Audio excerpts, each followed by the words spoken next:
बिस्मिल्लाहिर्रहमानिर्रहीम। अल्लाह के नाम से शुरू करते हैं जो हमारी शहरक से भी ज्यादा करीब है। अस्सलामु अलैकुम। प्यारे इस्लाम के प्यारे प्यारे दोस्तों, हम आपको प्यारे इस्लाम में खुशामदीद कहते हैं। उम्मीद है कि आप सब ईमान और तकवे की बेहतरीन हालत में होंगे। आज हम आपकी खिदमत में हमेशा की तरह एक दिलचस्प वीडियो लेकर आए हैं जिससे आपको सीखने को भी मिलेगा और यकीनन आपका ईमान भी ताजा होगा।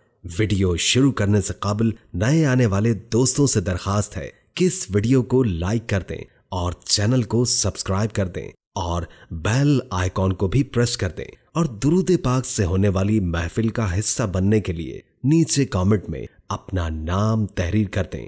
दोस्तों, जिस शख्स को अल्लाह ताला हिदायत दे देते हैं वो दुनिया की हर चीज से मुकाबला करने के लिए तैयार हो जाता है। उसको यकीन होता है कि अगर मेरे साथ कुछ बुरा होगा तो मेरे साथ मेरा अल्लाह खड़ा होगा। राजस्थान के एक ऑफिसर जिन्होंने इस्लाम कबूल कर लिया, उनका नाम राव सलोदी था। लेकिन इस्लाम कबूल करने के बाद उन्होंने अपना नाम तब्दील करके राव खान किया। वो अपनी डायरी में लिखते हैं कि एक दिन वो अपने खामोश कमरे में बैठे कुरान पाक पढ़ रहे थे कि अचानक उनकी बीवी दबे पांव कमरे में दाखिल हुई। मुझे जब महसूस हुआ कि मेरे पीछे कोई है तो मैंने मुड़कर देखा तो मेरी बीवी मुझे गुस्से से देख रही थी। मैंने उसे पुरसुकून करना चाहा और उसे बताया कि मैं पहली बार कुरान नहीं पढ़ रहा बल्कि कई महीनों से पढ़ रहा हूँ। हकीकत यह है कि हमें अल्लाह ने पैदा किया और उसी की तरफ लौट कर जाना है और इस दुनिया के बाद भी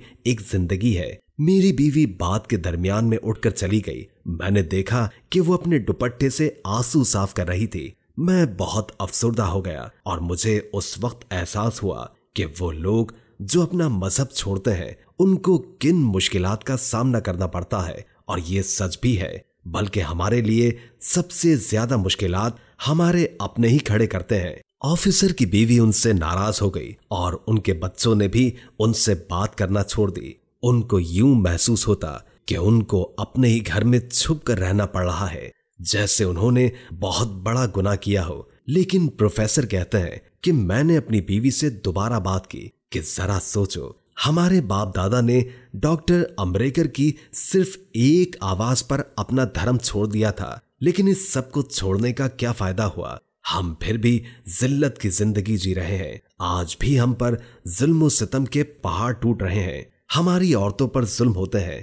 मेरी बीवी ने कहा कि ये लोग तो आमिर खान और शाहरुख खान को भी नहीं बख्शते, फिर तुम कौन हो उनके सामने। मैंने उसे समझाया कि मेरा कोई क्या बिगाड़ सकता है, इतनी आला तालीम हासिल की है और ऑफिसर हूँ। कुछ बातें करने के बाद मेरी बातों का उस पर असर हो गया और कहा कि मुझे आपके मुसलमान होने से कोई मसला नहीं है। जिंदगी फिर मामूल पर आ गई। हम बहुत खुश थे। फिर यूं हुआ कि मेरे मुसलमान होने की खबर सरकार तक पहुंच गई और मुझे मेरी नौकरी से बर्खास्त कर दिया गया। एक रात हम खाना खाकर फारिग हुए थे और टीवी देख रहे थे कि अचानक दरवाजे पर दस्तक हुई। बीवी ने सवाली अंदाज में मेरी तरफ देखा कि इस वक्त कौन हो सकता है। मैं उठा और जाकर दरवाजा खोल दिया तो दरवाजे पर सरकार के बहुत आला ऑफिसर खड़े थे जिनका नाम मैं यहाँ लेना मुनासिब नहीं समझता। मैंने उनको हमेशा सूट बूट में ही देखा था, लेकिन उस वक्त वो धोती और कमीज पहने हुए थे, माथे पर टीका लगा हुआ था। उन्होंने प्रणाम किया और मेरा अहवाल पूछा तो मैंने कहा अल्हम्दुलिल्लाह, मैं बिल्कुल ठीक हूँ। मेरा जवाब सुनकर वो थोड़ी देर खामोश हो गए। मैंने उनको अंदर बिठाया। मैं सोच रहा था कि ऐसा क्या जरूरी काम आ गया कि इन्हें खुद मेरे घर तक चलकर आना पड़ा, क्योंकि जब भी इनको कोई काम होता था वो मुझे दफ्तर ही बुलवा लिया करते थे। तो इतने बड़े ऑफिसर का मेरे घर आना गैर मामूली सी बात थी।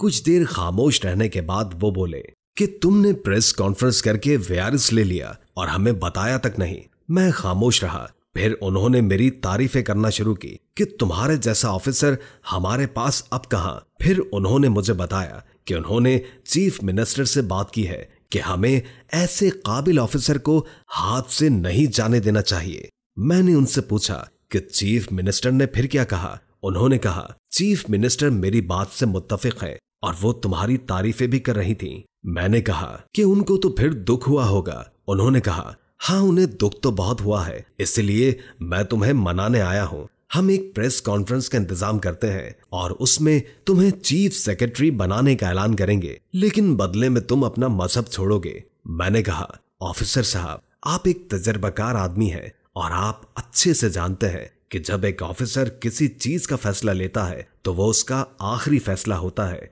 वो बदला नहीं करता। और मैं अपने घर और जिंदगी में खुश हूँ। आप चीफ मिनिस्टर को जाकर कह दें कि मैं सुकून और इत्मीनान की ऐसी नेमत से माला माल हुआ हूँ कि अगर आपको उस नेमत का पता चल जाए तो आप मेरे घर आकर रहने लगे। वो ऑफिसर दांत किचकिचाते मेरे घर से चले गए। रात को फिर फोन आया, वही आवाज थी। उन्होंने मुझे कहा, हमने तुम्हें बुलाया और तुम नहीं आए, और मुझे गालियां देते रहे, लेकिन मैं सुनता रहा और फोन बंद कर देता। उनको कभी तो एहसास होगा कि सलोदिया चुप रहता था। वो चाहे जितना मर्जी मुझे बुरा बोले, मैं बदले में उनको बुरा नहीं बोलता था। शायद इसी तरह मेरे दीन की पहचान हो जाए। मेरी बीवी को बहुत परेशानियों का सामना करना पड़ा। बरसों पुराने पड़ोसियों ने हम पर दरवाजे बंद कर दिए। हम उनके सामने जाते तो मुंह मोड़ लेते। उस वक्त मुझे एहसास हुआ था कि हजरत बिलाल अलैहिस्सलाम किस तकलीफ से गुजरे होंगे जब उनको तपती रेत पर लिटाया जाता था,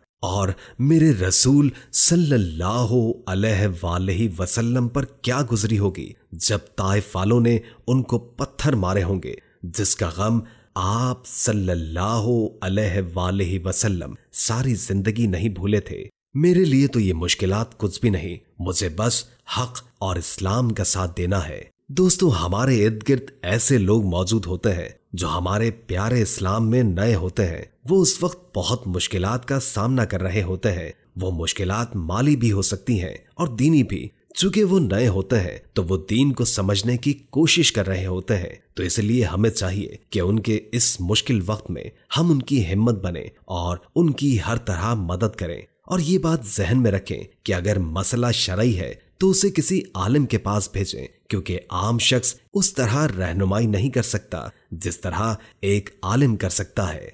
दोस्तों, वीडियो अच्छी लगी हो तो लाइक करके शेयर कर दें, क्योंकि अच्छी बात आगे पहुंचाना सदका होता है। इससे आपकी भी इस्लाह होगी और दूसरों की भी। और कोई अच्छा सा कमेंट कर दें, इससे हमारी भी हौसला अफजाई होती है। और अगर आपकी कोई खास ख्वाहिश है तो उससे भी हमें जरूर आगाह कीजिएगा।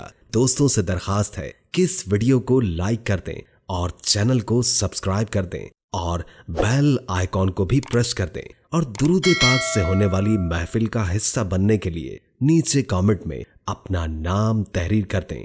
अल्लाह ताला हम सबको अपनी हिफ्ज़ व अमान में रखे। जज़ाकल्लाह।